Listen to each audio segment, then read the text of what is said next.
नमस्कार मित्रांनो, सुस्वागतम. घरोघरी मातीच्या चुली या मालिकेच्या आजच्या भागामध्ये लताबाई आता जानकीजवळ बसलेली असते. जानकीला अजूनपर्यंत शुद्ध येत नाही.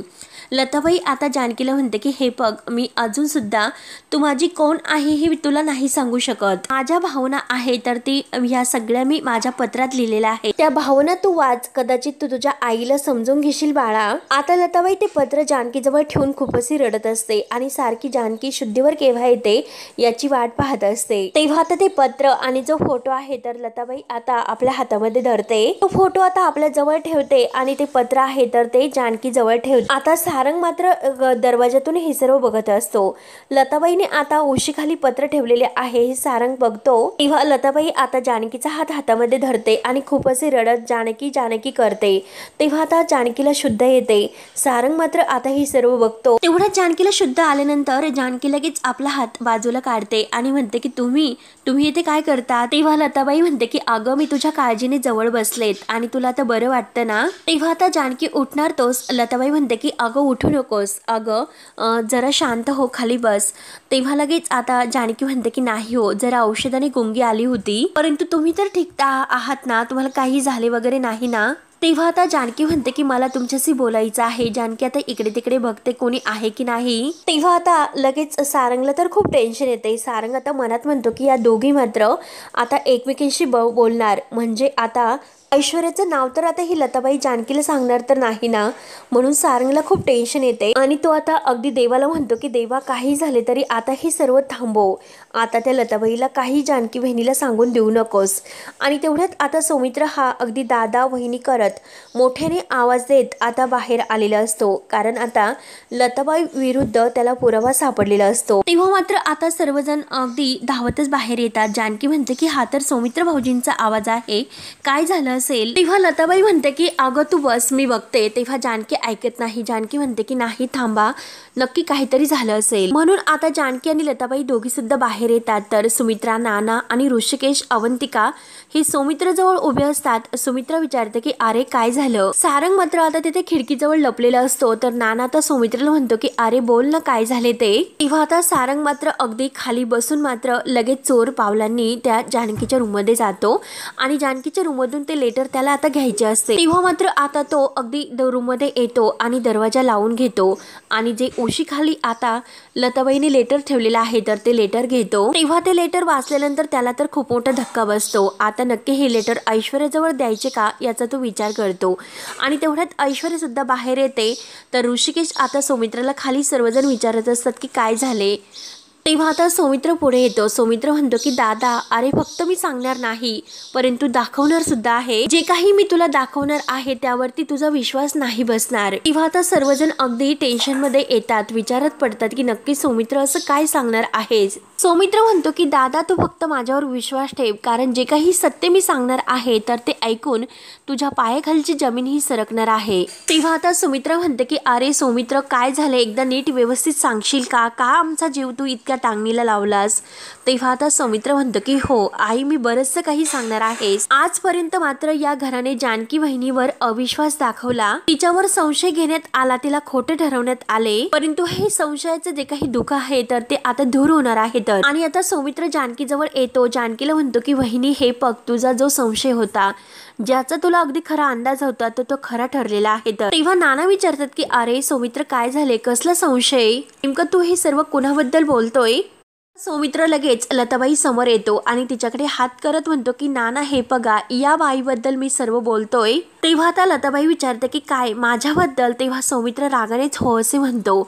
तर ऋषिकेशला राग येतो. ऋषिकेश म्हणतो की सौमित्र, डायरेक्ट मुद्द्यावर ये, काय झाले ते सांगशील का. तेव्हा आता सौमित्र लताबाईकडे हात दाखवत म्हणतो की ही बाई तर एक नंबरची खोटारडी आहे, फ्रॉड आहे ही बाई. तेव्हा ऋषिकेशला खूप राग येतो. ऋषिकेश सौमित्रावर ओरडतो, सौमित्र तू तोंड सांभाळून बोल, ती माझी पार्वती आई आहे. तेव्हा आता सौमित्र म्हणतो की अरे ही तुझी पार्वती आई नाही, ह्या बाईचं खरं नाव आहे तर ते लता कारखानीच हिचं नाव आहे. असे म्हटल्यानंतर आता सर्वांना एक प्रकारचा मोठा धक्का बसतो. ऐश्वर्या आणि सारंग खूपच घाबरतात की हे सगळं सौमित्राला कळले कसे. लताबाईच्या सुद्धा पायाखालची जमीन सरकते आणि जानकीला तर खूप मोठा धक्का बसतो आणि त्याहूनही सर्वात जास्त ऋषिकेशला. सौमित्र आता लताबाई समोर येतो आणि विचारतो की काय, हे सर्व मी बरोबरच बोलतो ना. आणि सर्वांना म्हणतो की ह्या पार्वती आई नाहीत, ह्या तर लता कारखानीच आहे. आपल्या सर्वांना फसवून इथे या घरामध्ये आलेली आहे. कुणाची आई वगैरे नाही, केवळ ही एक नटी आहे. नटी हिचे तर इतके नाटकं आहेत. तेव्हा आता ऋषिकेशला खूप राग येतो. ऋषिकेश लगेच सौमित्राचा हात धरतो आणि म्हणतो की सौमित्र, तू हे सर्व काय बोलतोस? पुरावा काय आहे तुझ्याकडे? तेव्हा आता सौमित्र म्हणतो की अरे पुरावा तर आहे ना माझ्याकडे, कारण मी एक वकील आहे. पुराव्याशिवाय मी कसा बोलेल आणि पुराव्याशिवाय मी विश्वास कसा ठेवेल आणि सर्व हे सिद्ध कसे करेल? तेव्हा मात्र सौमित्र आपल्या खिशातून तो काही आपल्या मित्राने पेन ड्राईव्ह दिलेला आहे लताबाईच्या कारनाम्याचा, सगळ्यांना आता दाखवतो आणि ऋषिकेशला म्हणतो की हाच आहे मेन पुरावा, हा पेन ड्राईव्ह. यामध्ये सगळं काही आता ह्या बाईच्या विरुद्धित पुरावे आहेत. तेव्हा सारंग आणि ऐश्वर्या खूपच घाबरतात. तर आता सौमित्र सगळ्यांच्या समोर तो पेन ड्राईव्ह आहे तर तो लॅपटॉपला जोडतो. तेव्हा मात्र आता तो टीव्हीला जोडलेला आहे पेन ड्राईव्ह. तो मात्र आता लगेच लताबाई जे काही बोलत आहे तिची स्वतःची ओळख करून देत आहे की मी लताबाई आहे. आणि ज्या फिल्ममध्ये आणि ज्या नाटकामध्ये तिने ॲक्टिंग वगैरे केलेली आहे तर प्रत्येक आता ॲक्टिंग वगैरे आहे तर ते सर्वजण बघत असतात, कारण आता ही नटी असल्यामुळे सर्वात क्षेत्रात तिने काम केलेलं असतं. आता जानकीला मात्र खूप आनंद होतो, कारण मी जे काही म्हणत होते ते सर्व खरं आहे. तर आता लताबाईचा मेन पुरावा मात्र आता सौमित्राने सगळ्यांच्या समोर टीव्हीवर लावलेला असतो. तेव्हा आता हे सर्व बघून ऋषिकेशला खूप मोठा धक्का बसलेला असतो. त्याचा पूर्णपणे आता तोल जातो, त्याच्या पायाखालची जमीन सरकते, कारण एक खूप मोठा धक्का त्याला बसलेला असतो.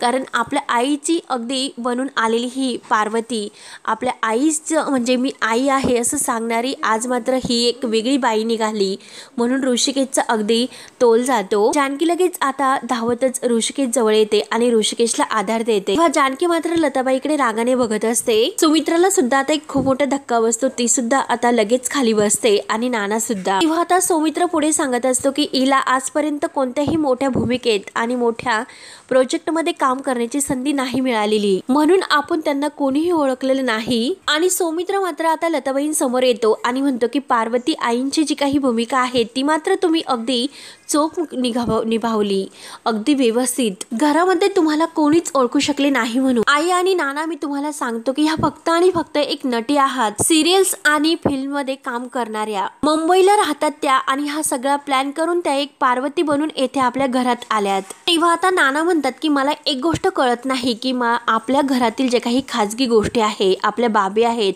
त्या सर्व यांना कळल्याच कशा? तेव्हा लगेच जानकी नाव घेते तर ऐश्वर्याचं.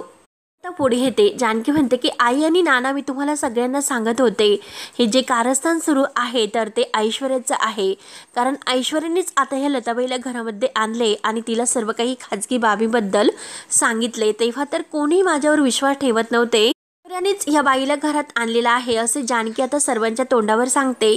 परंतु आता ऐश्वर्या म्हणते की बास झालं जानकी, आता एक शब्द जरी तू कुठे पुढे बोललीस ना तर. तेव्हा आता जानकी विचारते की नाहीतर तू काय करशील? बोल ना, मग काय करशील तू? तेव्हा ऐश्वर्या लगेच सुमित्रा जवळ येते आणि सुमित्राला अगदी तिची खूप अशी काळजी आहे असं दाखवते आणि म्हणते की हे बघ, तू जर जास्त बोलली तर माझ्याही माझ्या पाठीशी अगदी खंबीरपणे उभे राहतील. तेव्हा आता ऐश्वर्या सुमित्राला म्हणते की आई, अहो तुम्ही गप्प का आहात? बघा ना ती जानकी काय माझ्यावर आरोप करते, काही ती मला बोलते आणि तुम्ही इतके शांत का आहात? तुम्ही बोला ना. अहो आई, तुम्ही काहीतरी बोला. मला एक गोष्ट सांगा बरं, ह्या बाईला सगळ्यात अगोदर आपल्या घरामध्ये कोण घेऊन आले? मी आणले की इने? तेव्हा आता सुमित्रा म्हणते की जानकीने. तेव्हा मात्र ऐश्वर्या पुढे म्हणते की ही बाई पार्वती असल्याचं पहिल्यांदा कोणी सांगितले, इने किंवा मीने? मी. तेव्हा आता सारंग लगेच म्हणतो की जानकी बहिणीने. तेव्हा ऐश्वर्या रडण्याचं नाटक करते आणि म्हणते की एक्झॅक्टली आई, विचार करा यात माझी काय चूक आहे बरं? मी जर या बाईला आपल्या घरामध्ये आणले असते आणि तिच्याबद्दल काही दाखवले असते, मी स्वतःहून हे सर्व जर केले असते तर त्यात म्हणजे ती गोष्ट वेगळी असते, म्हणजे मीच आता ह्या बाईला घरात आणले ही सिद्ध तुम्हाला झाले असते. परंतु आई, एक गोष्ट लक्षात ठेवा, यातील जे काही मी केलेलं नाहीच, त्यामुळे माझ्यावर संशय येतच नाही. परंतु मला माहिती आहे की या घरामध्ये जे काही घडले त्या सर्व गोष्टींचं खापर माझ्यावरच फोडले जाते. परंतु आई, मी तुम्हाला सांगते की ही बाई खोटं बोलते आणि जानकी सुद्धा खोटं बोलते, म्हणजे जानकीच आता ह्या बाईला अगदी सामील असणार आहे असं मी तुम्हाला सांगते. तेव्हा आता जानकी ऐश्वर्याला विचारते की हो का, खरंच का? अगं किती खोटं बोलशील, आणि तू स्वतः मात्र ह्या बाईला घरात घेऊन आली हे स्वतः तू कबूल कर. तेव्हा ऐश्वर्या लगेच रडण्याचं नाटक करते आणि म्हणते की जानकी, अगं तू आता किती अजून खोटं बोलणार आहेस? अगं मला आता हे सर्व नाही सहन होत. केव्हाच तुम्हाला हे सांगते की ह्या बाईचा आणि माझा कोणताही संबंध नाही, पण तरी सुद्धा आता ही जानकी सगळ्यांच्या समोर माझ्यावर आरोप करते. तेव्हा आता ऐश्वर्याचं जे काही गोंधळ आहे तर ते सुरू झालेला असतो. तर सौमित्र आता जोरात ओरडतो की बास करा, तुम्ही दोघी एकमेकींशी कशाला भांडतात. आता लताबाईच आहेत त्यात तर सांगतील की त्यांना इथे कोणी आणले म्हणून. तेव्हा आता सारंग आणि ऐश्वर्या यांची तर बोलती बंद होते, कारण आता जर लताबाईंनी खरं सांगितलं, आपल्या लेकीबद्दल आता सर्व खरं सांगितले तर मात्र अवघड होईल. तेव्हा सुमित्रा लगेच लताबाईला विचारते की अहो बोला ना, तुम्हाला इथे नक्की कोणी आणले. तेव्हा नाना सुद्धा ओरडतात की अहो सांगा की तुम्हाला इथे कोणी आणले. लताबाई आता काही उत्तर देत नसते आणि शेवटी ती आता परत सगळ्यांच्या मध्ये येते. लताबाईला आता खूप मोठा अगदी प्रश्न तिच्यासमोर उभा राहतो. ती मनात आता स्वतःला विचारत असते की नक्की आता काय करू, काय सांगू, आणि जर मी बोलले की मी जानकीची आई आहे तर या लोकांना काय वाटेल. आणि सगळ्यांना मात्र हे वाटेल की जानकी अशा बाईची मुलगी आहे, तर जी बाई आम्हाला फसवून या घरामध्ये आली म्हणून. आणि माझ्यामुळे मात्र माझ्या बबडीची आणि माझ्या जानकीची खरंच काय इज्जत राहील. त्यामुळे हे बघ लता, तू काहीच बोलू नकोस. आता ती स्वतःला अगदी शांत राहण्याचं सांगत असते आणि खूप रडत असते. तेव्हा मात्र आता सुमित्रा रागाने पुढे येते आणि लताबाईला म्हणते की अगं बोल ना, आता का गप्प आहेस तू. तेव्हा मात्र लताबाई फक्त आणि फक्त रडत असते. तर ऋषिकेश पुन्हा पार्वती आई म्हणून तिच्या समोर येतो आणि म्हणतो की पार्वती आई, अगं काय खरं आणि काय खोटं आहे हे तू तरी सांग ना सगळ्यांना. अगं तू तर माझी आई आहे, सांग ना अगं काय खरं आणि काय खोटं. तेव्हा आता लताबाईच्या डोळ्यामध्ये खूप पाणी येत असते, ती खूप रडत असते. ऋषिकेश म्हणतो की अगं पार्वती आई, आपण जरी एकमेकांचे म्हणजे मायलेक नसलो तर मग विचार कर की तू आपली जे काही DNA टेस्ट आपण केली होती तर ती एकमेकांची मॅच कसे झालेत. तेव्हा आता नाना सुद्धा म्हणतात की अहो बोला ना, काय सोक्षमोक्ष आहे एकदाचा तो लावा. तेव्हा आता जानकी सुद्धा लताबाईला म्हणते की हे बघा, बोला लताबाई, आत्ताच ती बोलण्याची वेळ आहे, सांगा की तुम्हाला नक्की या घरामध्ये कोणी आणले होते. पुढे ते जानकी लताबाईला म्हणते की आज जे काही खरं आहे तर ते सगळ्यांना सांगून टाका, तुम्हाला शेवटी सगळ्यांना खरं सांगावंच लागेल. सांगा ना लताबाई, अहो हे जे काही तुम्ही केलं, या घरामध्ये आलात पार्वती बनून, हे सगळं आणि सगळं तुम्ही ऐश्वर्याचं ऐकून केले म्हणून. तेव्हा आता बिचारी लताबाई खूप आता रडत असते. तेव्हा जानकी परत म्हणते की लताबाई अहो बोला, उत्तर द्या, नक्की हे सर्व तुम्ही कुणाच्या सांगण्यावरून केले म्हणून. तेव्हा मात्र आता लगेच सगळेजण विचारत असतात की अहो लताबाई काय आहे ते सांगा. ऋषिकेश सुद्धा अगदी जीव तोडून विचारतो, नाना आणि सुमित्रा सुद्धा विचारतात, जानकी सुद्धा आता जीव तोडून सांगत असते. परंतु तेवढ्यात मात्र आता एक लेडीज आणि एक माणूस इथे आलेला असतो. ऐश्वर्यानेच मात्र फोन करून आता यांना इथे बोलावून घेतलेलं असतं. तेव्हा आता ते सर्वजण लगेच आता हे विचारत असतात आणि म्हणतात की 1 मिनिट, आता जे काही आहे ते आम्ही तिला विचारणार आणि ती आमच्याशिवाय तुम्हाला कोणी आता काही उत्तर देणार नाही म्हणून. तेव्हा लगेच आता सर्वजण पुढे येतात आणि ह्या दोघांकडे बघत असतात. तेव्हा आता नाना विचारतात की तुम्ही कोण. तेव्हा मात्र आता ते आपलं जे काही आयडेंटिटी कार्ड आहे तर ते खिशातून काढतात आणि म्हणतात की मी इन्स्पेक्टर सावंत आणि ह्या मॅडम आणि आम्ही स्पेशल ब्रँचमध्ये काम करतोय, स्पेशल ब्रँचवर आम्ही काम करत आहोत. तर सौमित्र म्हणतो की स्पेशल ब्रँच, आणि तर तो इन्स्पेक्टर आता खोटं बोलतो आणि म्हणतो की कितीतरी दिवस झालेत की आम्ही या बाईच्या मागावर आहोत. तेव्हा आता लताबाई म्हणते की माझ्या मागावर, अहो माझ्या मागावर, मग मी काय गुन्हा केला. ते आता ती मॅडम म्हणते की हो मी सांगते तुम्हाला की तुम्ही काय गुन्हा केला तो. म्हणजे आता ती मॅडम म्हणते की हे बघा, तुम्ही सगळेजण अगदी नशिबान आहात की तुमचा घात होता राहिला. ही बाई दिसते तर इतकी साधीभोळी नाही, ही असेच नाटक करत असते, असंच नाव घेते, लोकांच्या घरामध्ये जाते आणि तेथे चोऱ्या दरोड्या अगदी करते आणि तेथून पळून जाते. आज ना उद्या तिने तुमच्या घरावर सुद्धा डल्ला मारला असता. तेव्हा आता ऐश्वर्या लगेच म्हणते की बापरे, आणि ती मॅडम म्हणते की हो तुमच्या घरावर डल्ला मारून ती पळून गेली असती. लताबाई बिचारीला आता हे सगळे आरोप होतात, तिला हे सर्व सहन होत नाही, ती खूप रडत असते आणि नाही असे म्हणत असते. तुम्ही एक काम करा, तिचं सामान आमच्याकडे आणून द्या, आम्ही तिचं काय करायचं आहे हे बघतो. तेव्हा ऐश्वर्या लगेच सारंगला खुणावते. तर सारंग लगेच आता नंदीबाईला सारखा मान डोलावत लताबाईचं सामान आणण्यासाठी तिच्या रूम मध्ये जातो. तेव्हा आता लताबाई बिचारी रडत असते आणि लताबाई म्हणते की अहो हे बघा, आम्ही असे काही केलेले नाही, माझ्यावर विश्वास ठेवा. तर सुमित्रा लगेच पुढे येते आणि म्हणते की कुणाला काय ठाऊक की तुम्ही काय करतात आणि काय नाही, आणि तू इतकी खोटी होतीस, तुझं हे खोटं पकडलं गेलंस म्हणून आता मात्र तू हे असं म्हणते. तेव्हा ऐश्वर्या लगेच पुढे येते आणि ऐश्वर्या म्हणते की हो आई, अगदी बरोबर बोलतात तुम्ही. मी तर अगोदरच तुम्हाला सांगितले होते की जी काही बाई आहे ना तर आता लताबाई म्हणते की ऐश्वर्या तू गप्प बस, बेशरम कुठली, तुझे प्रताप सांगू काय सगळ्यांसमोर? अगं तुला तर सगळं काही माहिती आहे आणि तूच मला फसवलेला आहे. तेव्हा मात्र आता लताबाईने बरोबर ऐश्वर्याकडे बोट दाखवलेले असते आणि सर्वजण मात्र आता धक्क्याने बघत असतात. जानकी आणि सौमित्र यांना माहिती असते की हे सर्व ऐश्वर्याने केलेले आहे म्हणून. तेव्हा आता ऐश्वर्या खूपच घाबरते. तेव्हा आता लताबाई सगळ्यांच्या समोर ऐश्वर्याला म्हणते की अगं तू तर मला फसवलंस आणि तूच मला येथे घेऊन आली. तर ऐश्वर्या लगेच म्हणते की आई अहो नाही, ही बाई माझ्यावर खोटं आरोप करते. तेव्हा लगेच आता जानकी म्हणते की आई बघा ना, अहो मी तुम्हाला सांगत होते की हे सर्व ऐश्वर्याने केले म्हणून. तेव्हा लगेच आता ती जी लेडीज आहे ना इन्स्पेक्टर, तर ती म्हणते की अहो तुम्ही त्या बाईवर कशाला विश्वास ठेवतात, ती खोटं नाव घेत असेल, तुम्ही तिच्यावर विश्वास ठेवू नका. कारण आता हे दोघं आहे तर ते ऐश्वर्याची माणसं असतात आणि ती आता सगळ्यांच्या समोर म्हणत असते की हे बघ ही बाई खोटी आहे, दुसऱ्यांच्या घरात जाते, बळजबरीने घुसते आणि दुसऱ्यांच्या घरामध्ये भांडण लावते आणि ज्याच्या काही दोष नसतो तर त्याच्यावर सगळं काही खापरही फोडत असते आणि मग काय घरामध्ये भांडण होतात आणि ही बाई सामान वगैरे घेऊन लंपास होते.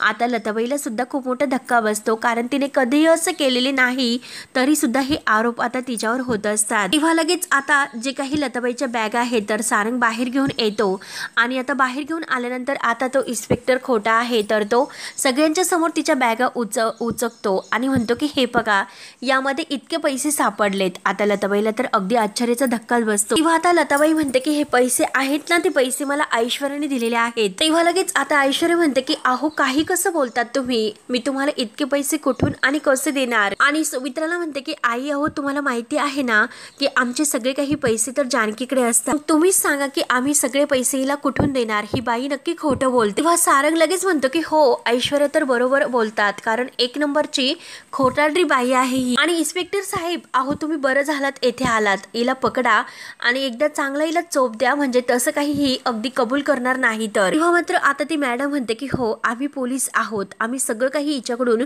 वधून घेऊ. आणि आता ती जी बाई आहे तर ती मॅडम मात्र आता लताबाईवर धावून येते आणि म्हणते की चल तुझी पोलीस अगदी चौकीत चौकशी करायची आहे. तेव्हा आता सौमित्र म्हणतो की एक सेकंद, तुम्ही कुठल्या पोलीस स्टेशनला त्यांना नेतात. तेव्हा तो इन्स्पेक्टर म्हणतो की तसंही आम्ही मुंबईचे आहोत आणि आता सध्या आम्ही त्यांना जवळच्या पोलीस चौकीमध्ये घेऊन जातोय आणि बघू ते काय बोलते ते, नाहीतर मग आम्ही हिला मुंबईला घेऊन जातोय. आणि हे बघा तुम्हाला जे काही आम्ही सांगायला आलेलो आहोत ना ते नाही, आम्ही तुम्हाला काही सांगायला बांधील नाहीत, तुमच्या कुठल्याही प्रश्नाचे उत्तर आमच्याकडे नाही. तेव्हा मात्र आता ती मॅडम आहे तर ती लताबाईला ओढते, तिच्या हाताला धरून तिला अगदी धक्क्याबुक्क्याने तेथून घेऊन जाते. तर आता लताबाई म्हणत असते की हे बघा अहो माझ्यावर विश्वास ठेवा, मी काही केलेले नाही, तुम्ही का मला घेऊन जाता. तेव्हा ऐश्वर्या आता लगेच रडण्याचं नाटक करते आणि सगळ्यांच्या समोर म्हणते की सारंग अहो माझं तर नशीबच फुटका आहे, कोण कुठली रस्त्यावरची ती बाई आपल्या घरात येते आणि माझ्यावर वाटेल तसे आरोप करते आणि घरातील तर एकही व्यक्ती कधीही माझ्या बाजूने उभी राहत नाही. तेव्हा मात्र आता ऋषिकेशला आणि जानकीला ऐश्वर्याचा खूप राग येतो, रागानेच आता ते तिच्याकडे बघत असतात.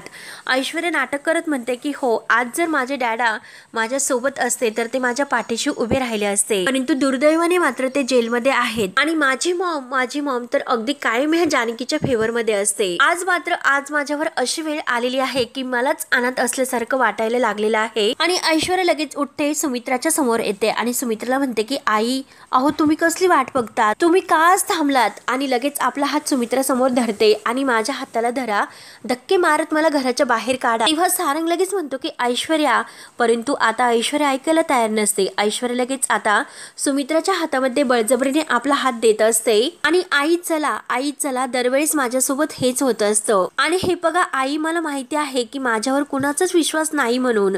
तेव्हा आता सुमित्रा म्हणते की ऐश्वर्या अगं हे काय करतेस तू, बघितलंस ना जानकी आज सगळ्यांच्या समोर वाटेल तसं मला बोलली। माझ्या बाजूने कोणीच उभे नाही राहिले आई, मला माहिती आहे या घरात कुणाचा माझ्यावर विश्वास नाही म्हणून, त्यामुळे आता बास करा, तुम्ही मला घराच्या बाहेर काढा। तेव्हा आता सुमित्रा म्हणते की ऐश्वर्या एकदा ऐकून घे मी तुला काय म्हणते ते, आणि हे बघ तू असं बोलू नकोस, काही वाटेल ते जरी झाले ना तरी सुद्धा माझा तुझ्यावर विश्वास आहे, त्यामुळे तू स्वतः एकटीला असं अपराधाची भावना मनात ठेवू नकोस। तेव्हा आता सुमित्रा ऐश्वर्यावर इतका विश्वास ठेवते हे म्हटल्यानंतर आता सर्वांना फार राग येतो। सर्वजण रागाने सुमित्रा आणि ऐश्वर्याकडे बघत असतात। तेव्हा ऐश्वर्या रडण्याचं नाटक करून आता रूममध्ये निघून जाते, तर जानकी म्हणते की आई हे बघा तुम्ही तिच्यावर इतका विश्वास ठेवू नका, ती सर्व काही नाटकं करते। तेव्हा आता सुमित्रा जानकीवरच ओरडते आणि जानकीला म्हणते की बास्कर जानकी, अगं नाटकं ही तुझी आहेत की तिची आहेत मला हेच कळेनासे झालेले आहे। अगं त्या बाईला तर तूच या घरामध्ये घेऊन आलीस होती। ऐश्वर्या सुरुवातीपासून त्या बाईच्या विरोधात होती आणि सारंग सुद्धा अगदी खूप विरोध करत होता, तेव्हा मात्र तू तर कुणाचंच काही ऐकले नाहीस आणि आता वेळ तुझ्यावर आली तर सगळं काही खापर तू ऐश्वर्याच्या माती फोडतेस का। तेव्हा आता नाना म्हणतात की सुमित्रा अगं काय तू काय हे जानकीवर आरोप करतेस, तिला कशाला दोष देते बरं सगळा। तेव्हा आता लगेच सुमित्रा म्हणते की हो दोष तर जानकीचाच आहे, सगळ्या चुका तिच्या आहेत, त्यामुळे जानकीने किती काही जरी सांगितले ना तरी सुद्धा माझा तिच्यावर विश्वास नाही म्हणून। मला मान्य आहे की त्या बाईने आपल्याला फसवले, परंतु ऐश्वर्याला मात्र तुम्ही या सगळ्यामध्ये ओढू नका, ऐश्वर्याला दोष दिलेला मला अजिबात चालणार नाही। आता सुमित्रा स्पष्टपणे ऐश्वर्याची बाजू घेते आणि बोलत असते।